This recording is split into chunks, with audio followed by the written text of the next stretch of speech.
एक बच्चा था जो अपने गांव के सबसे छोटे घर में रहता था।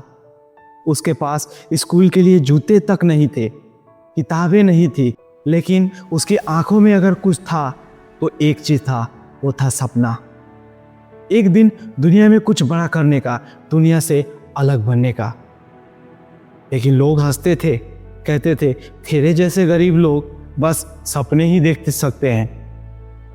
लेकिन उस बच्चों ने सिर्फ सपना नहीं देखा, उसे जिया। और उस सपने ने एक बच्चे को जन्म दिया जिसका नाम था नेपोलियन हिल। नेपोलियन हिल कहते हैं जो लोग बड़ा सपना देखने की सिर्फ हिम्मत रखते हैं वही इतिहास बनाते हैं। तो बुक संगम पर आज हम जानेंगे उनकी इसी किताब ड्रीम बिग से वो अनमोल सीखे जो आपकी ज़िंदगी की दिशा बदल सकती है। तो चलिए शुरू करते हैं चैप्टर 1 से। सपनों से डरना नहीं है, उन्हें गले लगाओ। जब भी आप कोई बड़ा सपना देखते हैं तो लोग मजाक उड़ाते हैं, खुद पर शक होता है ना, और कभी कभी डर लगता है। लेकिन यही डर असल में एक संकेत है, आप कुछ बड़ा करने की कोशिश कर रहे हैं। नेपोलियन हिल हमें बताते हैं कि हर महान बदलाव की शुरुआत एक विचार से होती है, और वो विचार ही आपका सपना बनता है। सपने आपकी सीमाओं को चुनौती देती है और यहीं से आपकी ग्रोथ शुरू होती है। तो सपनों को डर से बचाकर न रखें, उन्हें प्रेरणा बनने दीजिए। अगर सपना बड़ा नहीं है तो आपकी ग्रोथ को चैलेंज नहीं करेगा। तो हर रोज 5 मिनट अपने सपनों को विजुलाइज करिए। खुद से पूछे अगर डर नहीं होता तो मैं क्या करता। अपनी डायरी में हर सपने को विस्तार से लिखिए और उसके लिए रोड मैप बनाइए कि आप जीवन में क्या करना चाहते हैं। चैप्टर 2। आपकी इच्छा जितनी तीव्र होगी परिणाम उतने ही मजबूत होंगे। जब आप किसी भी चीज़ को इतना ज़्यादा चाहते हैं कि उसके बिना चैन नहीं आता, वही असली बर्निंग डिजायर है। हिल बताते हैं कि सफलता सिर्फ सोचने से नहीं मिलती, बल्कि उस सोच को पाने की तरफ से मिलती है। जैसे थॉमस एडिसन ने 1000 बार 10,000 बार बल्ब बनाने की कोशिश की। अगर वो हर इच्छा न दोहराते तो आज हम अंधेरे में होते। आपकी इच्छा जितनी अस्पष्ट और जीवंत होती है, आपका अवचेतन मन उतना ही तेजी से काम करता है। किसी इच्छा को मन में बार बार देखना ही उसे सच करने की प्रक्रिया शुरू करता है। तो हर लक्ष्य को एक कारण से जोड़े। मुझे ये क्यों चाहिए? अपनी इच्छा को अफर्मेशन से डेली याद दिलाएं। विजुअल रिमाइंडर बनाएं, जैसे डेस्क पर अपना लक्ष्य चिपकाएं। चैप्टर 3। आत्मविश्वास आपकी सबसे बड़ी पूंजी है। एक बच्चा मंच पर चढ़ता है और डर के मारे कांपने लगता है। लोग हंसते हैं, लेकिन जब वो खुद से कहता है मैं कर सकता हूं, तो उसकी आवाज में एक ताकत आती है। हिल बताते हैं कि आत्मविश्वास कोई जादू नहीं है, बस एक आपकी आदत है। जब आप खुद को लायक समझते हैं तभी दुनिया भी आपको उसी नज़र से देखना शुरू करती है। आत्मविश्वास का निर्माण निरंतर अभ्यास और आपके अपने बारे में सकारात्मक सोचने से होता है। जब आप बार बार खुद को सफलता की स्थिति में कल्पना करते हैं तो आपका मन वही यथार्थ बनने लगता है। तो रोज सुबह शीशे में देखकर कहे मैं काबिल हूँ, मैं कर सकता हूँ, आई कैन डू इट। अपनी 3 सबसे बड़ी उपलब्धियां को याद करें और लिखें। हफ्ते में एक बार अपनी किसी छोटी चीज का जश्न जरूर बनाएं। चैप्टर 4। उद्देश्य के बिना सोच अधूरी होती है। कल्पना कीजिए आप एक गाड़ी चला रहे हैं और मंजिल का कोई पता नहीं। यही होता है जब सोच होती है पर लक्ष्य नहीं। हिल बताते हैं purpose give power to your thinking, यानी कि उद्देश्य न केवल सोच को दिशा देता है बल्कि ऊर्जा भी, क्योंकि जहां आपका सोच जाता है वहीं ऊर्जा जाती है। जीवन का स्पष्ट उद्देश्य आपको मानसिक शांति और आत्मिक प्रेरणा देता है। इससे डिस्ट्रैक्शन कम होता है और फोकस ज़्यादा होता है।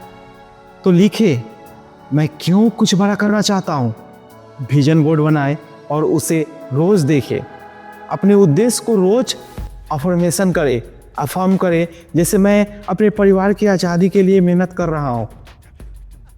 ऐसे बहुत सारे अफर्मेशन लिखिए और उसको रोज बोलिए। चैप्टर 5, डर आपकी परीक्षा नहीं, आपकी तैयारी है।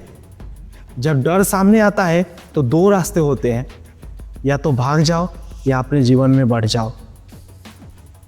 नेपोलियन हिल बताते हैं, डर एक संकेत है कि आप कंफर्ट जोन से बाहर निकल रहे हैं। जो डरता है वही सीखता है। डर सिर्फ एक संकेत है कि आप कुछ नया करने जा रहे हैं। यह आपकी आत्मा की परीक्षा नहीं, बल्कि आपकी आत्मा को चमकाने की प्रक्रिया होती है। तो क्या करें? अपने सबसे बड़े डर को लिखिए और फिर सोचिए, अगर मैं इसे पार जाऊं तो क्या हासिल होगा। हर हफ्ते एक डर का सामना करने की कोशिश करें। डर को एक्शन से जवाब दे, उसको एक्शन में बदले। उसे बस सोचने तक सीमित न रखें, उसे एक्शन में बदलना बहुत जरूरी है। चैप्टर 6, सकारात्मक सोच आपकी दृष्टि की दिशा बदलती है। एक ही परिस्थिति में कुछ लोग रोते हैं और कुछ रास्ता ढूंढते हैं। फर्क सिर्फ सोच का होता है। हिल बताते हैं कि सफलता की नींव सकारात्मक सोच से ही पड़ती है, और जीवन में वही लोग आगे बढ़ते हैं जिनके अंदर सकारात्मकता सोच होती है। जो व्यक्ति उम्मीद रखता है उसे रास्ता जरूर मिलता है। पॉजिटिव थिंकिंग केवल अच्छा महसूस करने के लिए नहीं होती, यह आपके विचारों को कार्यों में बदलने की ताकत देती है। तो ग्रैटिट्यूड जर्नल रखें।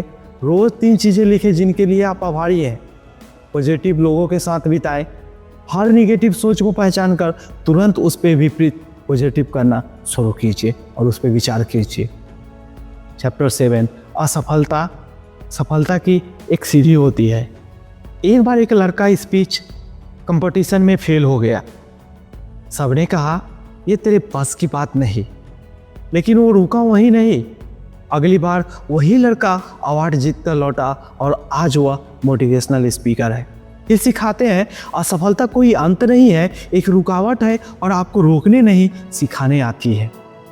तो सफलता के लिए आपको असफलता से डरना नहीं है। हर असफलता आपके लिए एक नई अपॉर्चुनिटी होती है। तो असफलता से डरे नहीं। असफलता वो आईना है जो आपको आपकी कमजोरी दिखाता है और उन्हें सुधारने का मौका देता है। अगर आप हर असफलता को एक अध्ययन माने और उससे सीखने की कोशिश करें तो वह आपको अंत नहीं, नई शुरुआत देती है। तो मेरे दोस्त, हर असफलता के बाद लिखे, मैंने क्या सीखा। फेलियर्स को सेलिब्रेट करें क्योंकि वे आपको स्ट्रॉन्गर बनाते हैं। हर फेलियर को एक लैडर माने जो आपको अगले स्टेप तक ले जाएगा। चैप्टर 8, सोचो मत, करो। आपके पास एक आइडिया है, सपना है, प्लान भी है, लेकिन जब आप एक्शन नहीं लेंगे तो वो सब बेकार है। हिल्स कहते हैं, success is 10% thinking and 90% doing. एक छोटा सा कदम एक बड़ी सोच से ज़्यादा कीमती हो सकता है। सोच आपको योजना देता है, लेकिन एक्शन ही वो सेतु है जो आपको सपना और सच्चाई के बीच में ले जाता है। तो डू इट नाउ की आदत जरूर डालिए। जो सोचे उसी वक्त एक्शन ले। रोज एक काम ऐसा करे जो आपको अपने लक्ष्य के करीब ले जाए। Do is better than perfect. बस शुरू कीजिए। तो मेरे दोस्त, अगर आपने सपना देखा है तो आपकी जिम्मेदारी है। नेपोलियन हिल कहते हैं कि सपनों को सोचो नहीं, उसे जियो और उसे एक्शन में बदलो। तो मेरे दोस्त, ये छोटी सी समरी में हमने आपको बताया कैसे आप एक ड्रीम पीक बना सकते हो। लेकिन अगर आप इसे पूरी डिटेल्स में जानना चाहते हैं तो इस किताब को बहुत डिटेल्स में पढ़िए और इस किताब की लिंक्स मैंने डिस्क्रिप्शन में दी है। जाइए, चेक कीजिए और इस किताब को पूरी डिटेल्स में आज ही पढ़िए। हाँ मेरे दोस्त, बुक संगम को भी सब्सक्राइब कीजिए क्योंकि हम लाते हैं वो किताबें जो आपके सपनों को नया उड़ान देती है।